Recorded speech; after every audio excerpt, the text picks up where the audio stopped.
Evangelho segundo Lucas. Capítulo 20. A autoridade de Yahushua é questionada. E aconteceu que, num daqueles dias, enquanto Yahushua estava ensinando e evangelizando o povo no templo, aproximaram-se dele os chefes dos sacerdotes, os mestres da lei e os líderes religiosos, e o questionaram nestes termos. Dize-nos, com que autoridade procedes como tens feito? Ou melhor, quem te deu tal autoridade? Então replicou-lhes Yahushua: Da mesma forma eu vos questionarei, dizei-me. O batismo de João tinha autorização do céu ou dos seres humanos? Diante disso, eles discutiam entre si. Se afirmarmos, do céu, ele nos indagará. Então, por qual motivo não acreditastes nele? Por outro lado, se respondermos, dos seres humanos, todo o povo nos apedrejará, pois estão convictos de que João era profeta. Por fim, alegaram que não sabiam. Então, Yahushua lhes respondeu: Pois nem eu vos digo com que autoridade faço o que faço. A parábola dos vinicultores maus. Em seguida, passou Yahushua a expor ao povo esta parábola. Certo homem plantou uma vinha, arrendou-a para alguns vinicultores e saiu de viagem por longo tempo.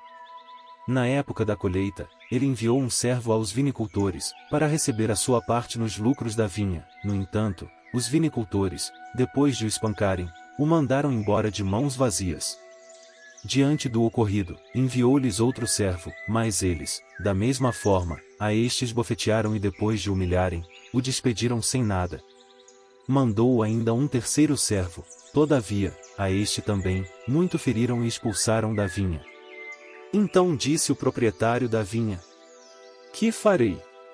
Enviarei o meu filho amado, é possível que a este respeitem mais. Contudo, assim que os vinicultores o viram, tramaram entre si argumentando: Este é o herdeiro.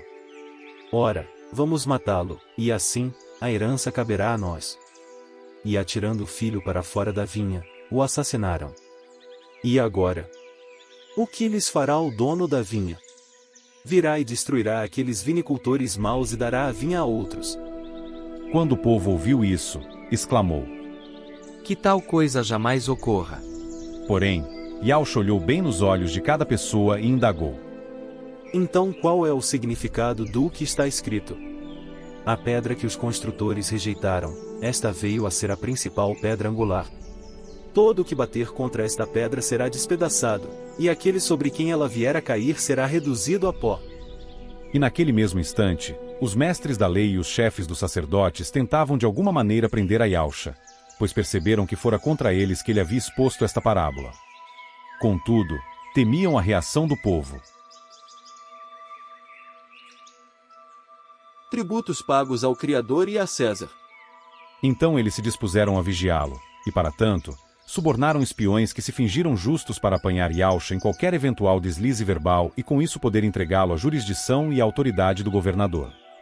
E por isso, os espiões lhe apresentaram a seguinte questão: Mestre, sabemos que falas e ensinas o que é correto, e que não julgas pela aparência, mas ministras o caminho do Criador de acordo com a verdade.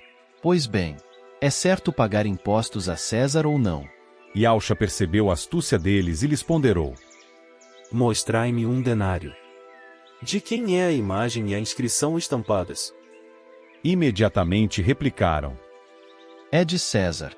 Ao que ele lhes orientou: Dai, portanto, a César o que é de César e ao Criador o que é do Criador. Não conseguiram apanhá-lo em palavra alguma perante a multidão. E assombrados com a sua resposta, ficaram em silêncio. A verdade sobre a ressurreição. Alguns dos saduceus, que pregam que não há ressurreição, chegaram para Yahushua com a seguinte questão: Mestre, Moisés nos legou por escrito, que se morrer o irmão de alguém, sendo aquele casado e não deixando filhos, seu irmão deve se casar com a viúva e gerar descendência ao falecido. Pois bem, havia 7 irmãos. O primeiro casou-se e morreu sem deixar filhos. O segundo e o terceiro, e mais tarde os demais, da mesma forma, casaram-se com ela e morreram os 7 sucessivamente, sem deixar nenhum filho.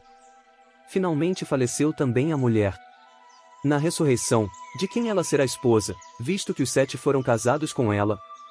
Então, Yahshua lhes esclareceu. Os filhos deste século casam-se e são dados em casamento. Todavia, os que forem julgados dignos de tomar parte no mundo vindouro e na ressurreição dos mortos não mais se casarão nem serão prometidos para matrimônio, e também não podem mais morrer, pois são como os anjos. São filhos do Criador, sendo igualmente filhos da ressurreição. Quanto aos mortos ressuscitarem, Moisés já o mostrou no relato da sarça, no momento em que ele se refere ao Yahweh como o Criador de Abraão, Criador de Isaque e Criador de Jacó.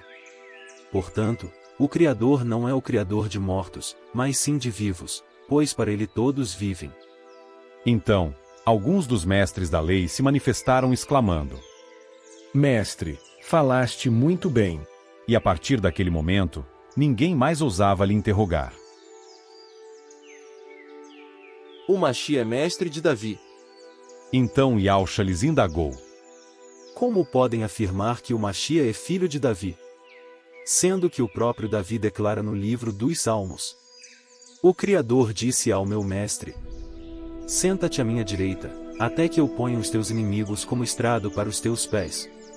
Desta forma, portanto, Davi lhe chama de mestre.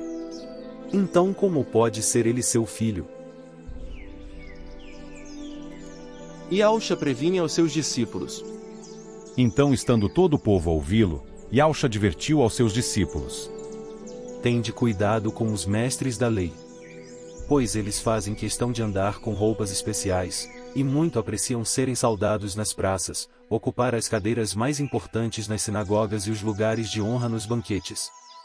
Contudo, eles devoram as casas das viúvas, e para não dar na vista, fazem longas orações. Sem dúvida, estes homens sofrerão condenação mais severa. Amados do Criador, Yahshua começa um longo dia de controvérsias, terça-feira da paixão, sem perder seu ânimo e seu objetivo maior, salvar todos os que nele acreditassem.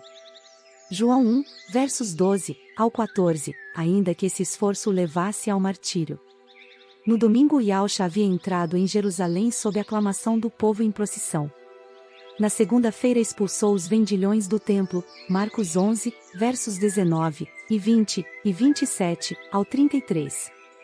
Agora, os líderes dos 3 mais importantes grupos religiosos e políticos de Israel, sacerdotes, escribas e os anciãos, ou maiorais do povo, e que faziam parte do Sinédrio, a Assembleia Governante do povo judeu, mobilizam todas as forças na tentativa de pegar Yahshua em flagrante delito de desrespeito, blasfêmia, ou heresia quanto ao ensino das Escrituras. Esse seria o pretexto ideal para levá-lo a um sumário julgamento seguido de execução. Yahshua se expôs perigosamente quando, de forma violenta, censurou a atitude das pessoas, que em parceria com sacerdotes e líderes do Sinédrio, usavam o espaço do templo para negociar os animais, muitos com defeito e doentes, destinados às ofertas e sacrifícios. Uma atitude dessas só poderia ser tomada por alguém com a autoridade de um líder maior do Sinédrio ou pelo próprio Machia. Além de desafiar a autoridade dos principais líderes judaicos da época, Yahshua também estava prejudicando os lucros monetários advindos dessa operação sinistra. As autoridades judaicas constituídas da época já haviam inquirido João Batista sobre sua autoridade profética, João 1, versos 19 ao 25, e ao próprio Yahshua, no começo do seu ministério. João 2, versos 18 ao 22. Agora, entretanto, eles tinham que fazer algo rápido para desacreditar Yahshua aos olhos do povo que o amava e exaltava como Messias. Um meio seria apresentá-lo como um revolucionário radical e descontrolado, o que chamaria a atenção imediata de Roma. A parábola dos vinicultores maus é ampla e profunda em significados, como a maior parte do ensino do Machia. A história nos faz pensar sobre Isaías 5, versos 1 ao 7, onde a vinha refere-se a Israel, com implicações machiânicas, e ao mesmo tempo em que é uma profecia sobre a paixão do Machia. Os servos que foram enviados aos vinicultores, trabalhadores especializados no cultivo e beneficiamento da uva em larga escala, representam todos os profetas que o Criador enviou no passado. Neemias 9, verso 26, Jeremias 7, versos 25 e 26, Jeremias 25, versos 4 ao 7, Amós 3, verso 7, Mateus 23, verso 24, Atos 7, verso 52, Hebreus 11, versos 36 ao 38. Como normalmente ocorre nos contratos de meeiros, parte da renda obtida com a produção da safra deve ser encaminhada ao dono da propriedade. Yahushua usa essa metáfora para explicar a expectativa do Criador em relação à nossa produção espiritual e nos alertar quanto aos dias de hoje. Vivemos na época da graça, quando Yahushua nosso Mashiach viajou para terras distantes, mas voltará a qualquer momento para acertar as contas com seus vinicultores. Somos alertados a não ter a mesma atitude dos judeus. Mateus 25, Lucas 12, verso 35, Lucas 19, verso 11. Yahushua profetiza que seria excluído da comunhão dos seus, e morto de forma injusta e indigna. João 9, verso 34, Hebreus 13, verso 12. Yahushua profetiza que todas as honras da salvação, e da herança eterna do reino do Criador passariam para outras pessoas, os gentios que somos nós, por crerem no sacrifício vicário de Yahushua Mashiach, ganharão tudo quanto Israel perdeu. Romanos 11, verso 11, e conforme Lucas 22, verso 30. No verso 18, Yahushua mostra que como um frágil vaso de barro se despedaça ao colidir contra a rocha pura, da mesma maneira, o vaso se espatifa quando atropelado por essa rocha. Assim virá o juízo sobre os que se opõem ao Evangelho e sobre aqueles que de Yahushua, o Mashiach, tentam se afastar. Isaías 8, verso 14 de acordo com Daniel 2, versos 34, e 35, e 44, Lucas 2, verso 34.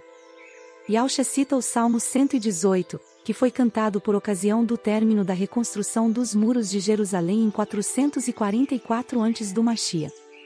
O verso 22 desse salmo refere-se à volta de Israel à Palestina e seu estabelecimento como nação, o que só veio a ocorrer definitivamente em meados do século XX.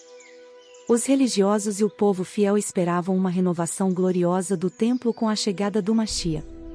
No entanto, Pedro nos revela que essa expectativa se cumpriu na edificação espiritual do templo que é a Igreja, o corpo vivo do Mashiach, onde seu Espírito habita e nos prepara para seu glorioso retorno. 1 Pedro 2, versos 4 ao 9 de acordo com João 2, versos 19 ao 22, Efésios 2, versos 20 ao 22. Os escribas, mestres da lei, compreenderam muito bem que as profecias e admoestações tratavam particularmente de Israel e deles como líderes do povo. Yahushua ainda nos previne que tropeçar espiritualmente, por causa da miopia ou cegueira da incredulidade, trará repentina destruição, despedaçamento, por causa do julgamento divino que ocorre também aqui na terra. Um grande exemplo foi a destruição de Jerusalém em 70 depois do Mashiach. Da mesma forma, todos os incrédulos que persistirem na dureza dos seus pensamentos e sentimentos, até passar esse período da graça, no qual vivemos, serão levados pelo próprio Mashiach ao juízo final e espalhados como a palha num vendaval. Os vulgos mestres da lei, ao perceberem a irritação de Yahushua contra tudo o que de errado estava ocorrendo no templo e o quanto ele estava sendo identificado pelo povo como o Mashiach prometido, esses líderes religiosos judaicos, tendo receio de tomar alguma atitude que pudesse provocar a revolta do povo contra eles, começaram a tentar, de todas as maneiras, levar Yahushua a fazer algum comentário contra o sistema vigente de dominação romana. Como era implacável com qualquer manifestação de revolta e indisciplina política por parte dos povos dominados e certamente separaria Yahushua do povo se notasse qualquer insubordinação de um mestre judaico em relação às leis romanas. Fazem então uma pergunta capciosa. Apoiar o pagamento dos impostos exigidos pelo gentil e dominador César seria uma decepção para um povo que há 400 anos esperava pela vinda do libertador e agora via em Yahushua a figura desse Mashiach. Todavia, aconselhar publicamente o não cumprimento da lei romana seria um crime de insubordinação explícita e poderia atrair a indignação dos oficiais de Roma. Yahushua pede uma moeda corrente e lhe entrega um denário, moeda romana de prata cujo valor correspondia a um dia de trabalho de um soldado romano. Yahushua chama a atenção da multidão para a figura cunhada na moeda. O retrato com o nome de César identificava o proprietário daquela moeda. Então Yalcha, demonstrando a mais ampla e profunda visão sobre a vida e o relacionamento das pessoas com o Criador e com as criaturas, de forma absolutamente didática, ilustra seu ensino. A responsabilidade civil e temporal abrange tudo quanto tem a imagem do mundo, o Estado com suas leis e regulamentos, por exemplo. Romanos 13, versos 1 ao 7. Porém, há um outro lado. A responsabilidade espiritual e eterna que tem a ver com tudo aquilo que envolve a imagem do Criador. A pessoa humana com sua alma, mente e sentimentos, Mateus 22, verso 37. No verso 28, mais um questionamento é feito ao nosso amado Yalcha. Os saduceus pertenciam a uma linhagem sacerdotal de aristocratas judeus que influenciavam decisivamente a política e a economia israelense que não tinha adeptos entre os pobres. Eles não acreditavam na ressurreição e pregavam suas interpretações sobre a lei do levirato, Deuteronômio 25, versos 5 e 6, e Atos 23, versos 6 a 8. Uma crença dos antigos judeus, que impunha à viúva o casamento com o irmão do marido falecido, com o propósito de assegurar a continuidade da família, ou seja, da patrilinearidade. Gênesis 38, verso 8. Yalcha usou o estilo de vida dos saduceus, excessivamente preocupados com poder e dinheiro, para se referir às pessoas materialistas e que adotam os valores deste mundo, comportamento modal da sociedade de cada época, quer dizer, do presente século, como alvo e exemplo. Em contraste, Yalcha menciona os filhos da ressurreição, cujos valores e comportamentos serão diferentes aqui e por toda a eternidade. Colossenses 3, versos 1 ao 4. Na época de Yalcha as escrituras não eram divididas e numeradas em capítulos e versículos como hoje. Os mestres e estudiosos tinham que decorar os conceitos e citar quem e como tal assunto era tratado. A partir do ano 1244 depois do Mashiach, a Bíblia começou a ser dividida em capítulos para facilitar o estudo e apenas nos séculos 6 e 20 passou também a ser subdividida em versículos numerados. Yalcha na verdade citou Êxodo 3, verso 2 para fundamentar sua explicação quanto à realidade da ressurreição e da vida eterna. Se o Mashiach fosse apenas o descendente humano de Davi, como seria possível um rei deste porte chamar alguém da sua descendência de mestre? Yalcha aproveita o momento de grande atenção de todos para destacar a verdade sobre a sua pessoa e ministério. Os adversários de Yalcha foram obrigados a reconhecer que o Mashiach era também o Filho Divino do Criador. Salmos 110, verso 1. Estar à direita do Pai é a maior demonstração de poder e soberania real, honras normalmente outorgadas somente ao seu filho e sucessor. O Mashiach reina agora, Lucas 22, verso 16, Lucas 23, verso 42, João 18, verso 36, 1 Coríntios 15, verso 24. Os inimigos do Criador e do Mashiach que serão todos vencidos são a morte, 1 Coríntios 15, versos 25 e 26, o pecado, e as forças do mal, Colossenses 2, verso 15, Hebreus 2, verso 8. Os escribas, mestres da lei que viviam da oferta do povo, procuravam representar as viúvas, como advogados, em suas causas jurídicas junto às famílias e os requerimentos do templo, para tirarem vantagens financeiras ilícitas. Lucas 12, verso 47 e 48. A vida religiosa não os fazia mais humildes, nem tampouco leais e verdadeiros. A importância do cargo que representavam, a cultura que ostentavam e o louvor das multidões, ao longo de séculos sem submissão verdadeira à palavra, os havia transformado em pessoas avarentas, arrogantes, egoístas, fraudulentas e, portanto, hipócritas religiosos. A advertência de Yalcha é clara e assustadora também para os nossos dias. Amados do Criador, hoje nos reunimos para refletir sobre as profundas lições contidas em Lucas capítulo 20. Em meio a palavras repletas de amor e esperança, encontramos também um convite à vigilância e à reflexão. Yalcha, em sua sabedoria, nos adverte sobre a importância de sermos discernentes. Ele falou sobre aqueles que, com palavras suaves, poderiam enganar os incautos e como, em sua busca por poder, alguns se afastam da verdadeira essência do amor. É um lembrete precioso. Devemos sempre buscar a autenticidade em nossa fé e as intenções do nosso coração. Pois, amados, a mensagem de amor que o Mashiach nos trouxe é também um chamado à responsabilidade. A luz do Evangelho não deve ser ofuscada por interesses egoístas ou aparências. É um convite para que examine suas próprias motivações e se mantenha firme na verdade. Vamos então, juntos, cultivar esse amor puro, que não se deixa enganar. Que possamos ser luz uns para os outros, sempre prontos para encorajar, mas também para alertar quando necessário. Que nossas vozes se unam na proclamação do amor que é verdadeiro, sempre atentos ao que realmente importa. Que o amor seja nosso guia e a verdade nosso alicerce. Que assim seja.